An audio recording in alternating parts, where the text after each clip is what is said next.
Hello जय हिंद दोस्तों, कैसे हैं आप सब लोग। आशा करते हैं आप सब मस्त होंगे और अपनी पढ़ाई में व्यस्त होंगे। दोस्तों आज का ये वीडियो आपके लिए बहुत ही ज़्यादा इम्पोर्टेंट होने वाला है, क्योंकि दोस्तों आज की इस वीडियो में हम बात करेंगे कक्षा 10वीं विज्ञान के मॉडल पेपर के ऊपर।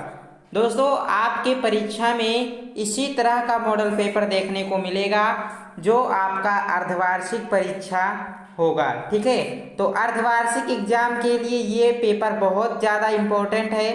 प्री बोर्ड परीक्षा में भी ये क्वेश्चंस आ सकते हैं जो इस मॉडल पेपर में शामिल किए गए हैं। ठीक है, और बोर्ड परीक्षा के लिए भी इम्पोर्टेंट है, ध्यान रखिएगा। तो दोस्तों अगर आपका एग्जाम नज़दीक है और आप एग्जाम में बैठने वाले हैं तो इस वीडियो को आखिरी तक देख कर जाइएगा। ये वीडियो आपको काफ़ी ज़्यादा मदद देगा आपके परीक्षा में। ठीक है, आइए फर्स्ट क्वेश्चन देखते हैं। इंसुलिन स्रावित होता है, इंसुलिन का स्राव कहाँ से होता है?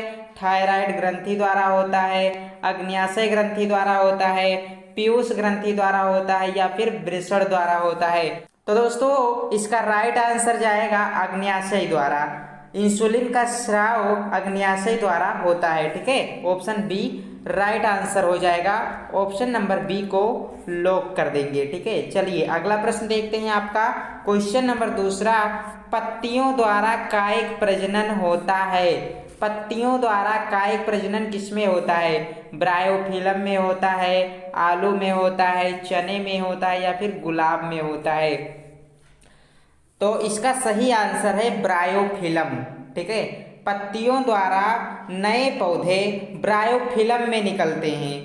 जैसे कि दोस्तों बीज से नए पौधे निकलते हैं, वैसे ही पत्तियों से इसमें नए पत्ते निकलते हैं। ठीक है, ब्रायोफिलम में से।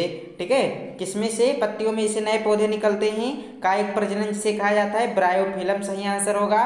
ब्रायोफिलम एक ऐसी पत्ती होती है जिसके कटाव में अपस्थानिक कलियां होती हैं, और जब ये पत्ती नीचे गिर जाती है किसी नमी वाले स्थान पर, ब्रायोफिलम ब्रायोफिलम नामक पत्ती जब किसी नमी वाले स्थान पर गिर जाती है तो इसकी अपस्थानिक कलियों से नए पौधे उगने लगते हैं। ओके दोस्तों, याद रहेगा ना, याद रखना है पत्तियों द्वारा कायिक प्रजनन किसमें होता है? ब्रायोफिलम यानी कि अजूबा में होता है। बहुत इंपॉर्टेंट क्वेश्चन है, पिछली बार बोर्ड परीक्षा में आया हुआ प्रश्न है। तीसरा प्रश्न है, पित्त का संश्लेषण होता है। पित्त का संश्लेषण कहाँ पर होता है? पित्ताशय में होता है, वृक्क में होता है, आमाशय में होता है, या फिर यकृत में होता है? ये क्वेश्चन आपको होमवर्क में दे रहा हूँ, सब विद्यार्थी जल्दी से इसका आंसर कमेंट करके बताएंगे। चौथा प्रश्न है, आर्सेनिक तत्व है। आर्सेनिक कैसा तत्व है? क्या धातु है, अधातु है, उपधातु है, या फिर निष्क्रिय है? तो इसमें धातु की मात्रा कम होती है और अधातु की मात्रा अधिक होती है। तो इसमें दोनों के गुण पाए जाते हैं, धातु के गुण कम मात्रा में पाए जाते हैं और अधातु के गुण अधिक मात्रा में पाए जाते हैं, इसलिए यह उपधातु है। ऑप्शन सी राइट आंसर हो जाएगा।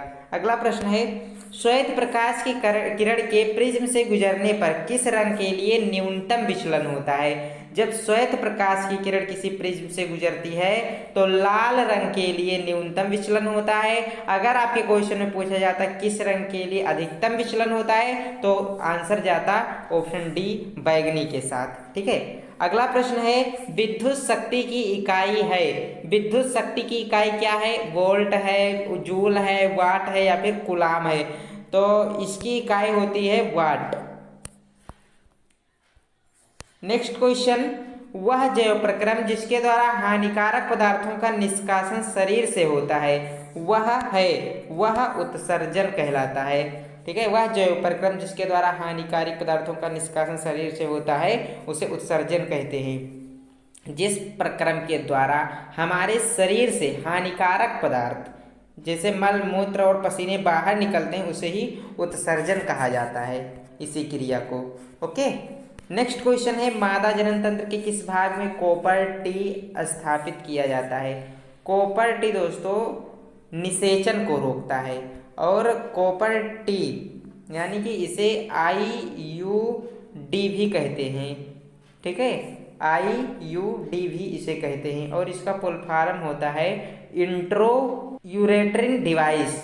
ठीक है, IUD का फुल फॉर्म होता है इंट्रो यूरेट्रिन डिवाइस प्रॉपर्टी स्थापित किया जाता है। ये कहाँ पर स्थापित किया जाता है?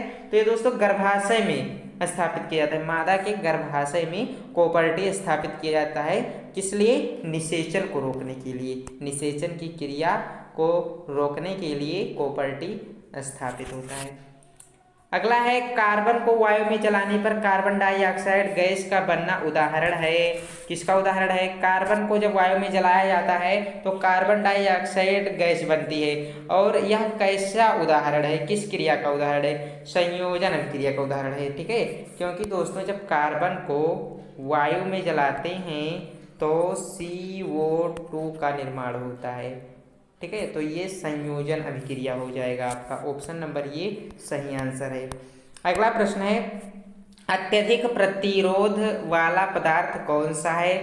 अत्यधिक प्रतिरोध वाला पदार्थ है टंगस्टन। ठीक है, टंगस्टन अत्यधिक प्रतिरोध वाला पदार्थ है। लेकिन कह रहा है कि इस अत्यधिक प्रतिरोध वाले पदार्थ को कहते क्या है? तो दोस्तों जिसमें विद्युत का प्रवाह नहीं होता उसे ही अत्यधिक प्रतिरोध वाला पदार्थ कहते हैं, यानी कि कुचालक या फिर विद्युत रोधी कहेंगे। ऑप्शन डी सही आंसर हो जाएगा। ठीक है, जिसमें विद्युत का चालन नहीं होता उसे ही विद्युत रोधी कहा जाता है।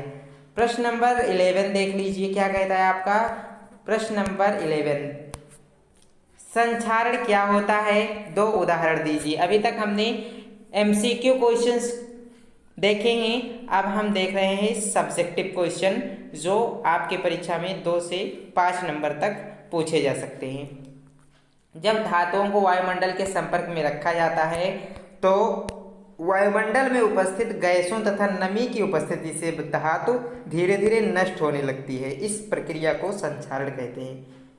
यानी कि दोस्तों जब वायु में किसी भी धातु को रखेंगे, जैसे लोहा को वायु में हम छोड़ दें और जब वो नमी पाएगा, यानी कि उस पर पानी वर्षा का जल चाहे पड़े चाहे कोई सा भी जल पड़े, यानी कि जब उस लोहे पर नमी आ जाएगी तो वो धीरे धीरे संक्षारित होने लगेगी, यानी कि उस पर जंग लगने लगेगा। और इसी जंग लगने की क्रिया को ही हम लोग संक्षारण कहते हैं। ठीक है, क्योंकि धातु इससे कमजोर पड़ जाती है। संक्षारण की प्रक्रिया में धातु वायुमंडलीय गैसों से क्रिया करके ऑक्साइड, कार्बोनेट, सल्फाइड आदि यौगिक का निर्माण करती है, जिसके कारण धातु का क्षय होने लगता है, यानी कि धातु खराब होने लगती है, कमजोर पड़ने लगती है। जैसे उदाहरण हो जाएगा लोहे पर जंग लगना, तांबे की छड़ पर हरी परत का बन जाना। जैसे जो आपका विद्युत का चालन करने वाला तार होता है, जैसे आपके घरों में जो तार होगा आप लोग देखते होंगे, जो तार निकला रहता है ना तांबे का, वहाँ पर कभी कभी हरे रंग की परत चढ़ जाती है। ये इसी कारण होता है क्योंकि वायुमंडल में वो SO2 यानी सल्फर गैस से क्रिया करके उस पर हरी परत का निर्माण कर देती है। ठीक है, तो यही आपका उदाहरण हो जाएगा, लोहे पर जंग लगना और तांबे की छड़ पर हरी परत का बन जाना। ओके, नेक्स्ट क्वेश्चन है, चुंबकीय बल रेखाओं के 2 गुणधर्म लिखो। चुंबकीय बल रेखाओं के 2 गुणधर्म कौन कौन से हैं? देखिए, पहला गुणधर्म है चुंबकीय बल रेखाएं सदैव चुंबक के उत्तरी ध्रुव से निकलती हैं तथा वक्र बनाती हुई दक्षिणी ध्रुव में प्रवेश करती हैं और चुंबक के भीतर से होती हुई पुनः उत्तरी ध्रुव पर वापस आ जाती हैं। दूसरा है, एक समान चुंबकीय क्षेत्र की बल रेखाएं समान एवं बराबर दूरियों पर होती हैं। ओके दोस्तों, एक समान चुंबकीय क्षेत्र में क्या होता है कि इसकी बल रेखाएं समान एवं बराबर दूरियों पर स्थित होती हैं। ओके, अगला प्रश्न है, बहुत इंपॉर्टेंट है, very important question, star mark करेंगे, बहुत ज़्यादा इंपॉर्टेंट क्वेश्चन है, बार बार परीक्षा में पूछा जाने वाला प्रश्न है। दूरदृष्टि दोष किसे कहते हैं? दूरदृष्टि दोष के कारण व निवारण लिखिए। उत्तर है इसका दूरदृष्टि दोष, हेडिंग डालेंगे, वह दोष जिसमें मनुष्य को दूर की वस्तुएं तो स्पष्ट दिखाई देती हैं परंतु निकट स्थित वस्तुएं स्पष्ट नहीं दिखाई देती हैं। इस प्रकार के दोष को दूरदृष्टि दोष कहा जाता है। ठीक है, क्या होता है दूरदृष्टि दोष में? निकट की वस्तुएं स्पष्ट नहीं दिखाई देती हैं लेकिन दूर की वस्तुएं स्पष्ट दिखाई देती हैं। ठीक है, यही होता है दूरदृष्टि दोष, इतना आप लोग जानिए। दूरदृष्टि दोष के कारण क्या हैं? तो लिखेंगे यहाँ पर, दूरदृष्टि दोष के 2 कारण हो सकते हैं। नेत्र में लेंस तथा रेटिना के बीच की दूरी सामान्य से कम हो जाती है। ठीक है, जितना होना चाहिए उतना नहीं होती है लेंस तथा रेटिना के बीच की दूरी, ठीक है, वो कम हो जाती है घट करके। नेत्र लेंस की वक्रता त्रिज्या का कम हो जाना, जिसके कारण फोकस दूरी बढ़ जाती है। वक्रता त्रिज्या घटती है तो फोकस दूरी बढ़ती है, यानी कि वक्रता त्रिज्या इज डायरेक्टली प्रोपोर्शनल 1 फोकस दूरी। वक्रता त्रिज्या बढ़ने पर फोकस दूरी घटेगी और वक्रता त्रिज्या के घटने पर फोकस दूरी बढ़ेगी, अर्थात नेत्र की समंजन क्षमता का कम हो जाना। नेत्र की समंजन क्षमता फोकस दूरी के बढ़ने के कारण कम हो जाती है, ठीक है। वक्रता त्रिज्या कम होती है तो फोकस दूरी बढ़ जाती है, और जैसे ही फोकस दूरी बढ़ती है यानी कि समंजन क्षमता कम हो गई। तो चलिए इसका निवारण क्या है हम जानते हैं। दूर दृष्टि दोष के निवारण के लिए उत्तल लेंस से बने चश्मे का प्रयोग किया जाना चाहिए। उत्तल लेंस सामान्य निकट बिंदु पर स्थित वस्तु से आने वाली किरणों को कुछ अभिसारित कर देता है, जिससे नेत्र लेंस द्वारा बना प्रतिबिंब अंतिम प्रतिबिंब लेंस की ओर आकर रेटिना पर बनने लगता है। ओके, तो दोस्तों यही थे आज के कुछ इंपॉर्टेंट क्वेश्चन। सबसे ज़्यादा इन सभी में से यही क्वेश्चन इंपॉर्टेंट है, ठीक है। और भी दोस्तों क्वेश्चन मैं आपको बताऊंगा, इसके लिए आपको चैनल को सब्सक्राइब करके हमारे साथ जुड़ना पड़ेगा। देखो इम्पोर्टेंट तो सभी क्वेश्चंस हैं, लेकिन सबसे ज़्यादा इम्पोर्टेंट की बात करें, सबसे ज़्यादा जो रिपीट होता है या तो ये पूछा जाता है सबसे ज़्यादा, या तो ये पूछा जाता है सब्जेक्टिव में। और ऑब्जेक्टिव में जो है आपका ये सब पिछले साल आए हुए प्रश्न हैं, तो वही प्रश्न हमने लिया है, ठीक है। कोपर्डी का फुल फॉर्म मैंने क्या बताया था आपको, IUD इंट्रो यूरेट्रिन डिवाइस, ठीक है। और यह कहाँ पर स्थापित किया जाता है, मादा के गर्भाशय में, ताकि निषेचन की क्रिया ना हो सके, इसीलिए। तो आशा करते हैं आज का वीडियो आपको पसंद आया होगा। आगे भी इसी तरह के इंपॉर्टेंट क्वेश्चन की वीडियो चाहिए तो चैनल को सब्सक्राइब करके हमारे साथ जुड़ जाएं। वीडियो पसंद आए तो लाइक कर दें। चलिए मिलते हैं नेक्स्ट वीडियो में। जय हिंद।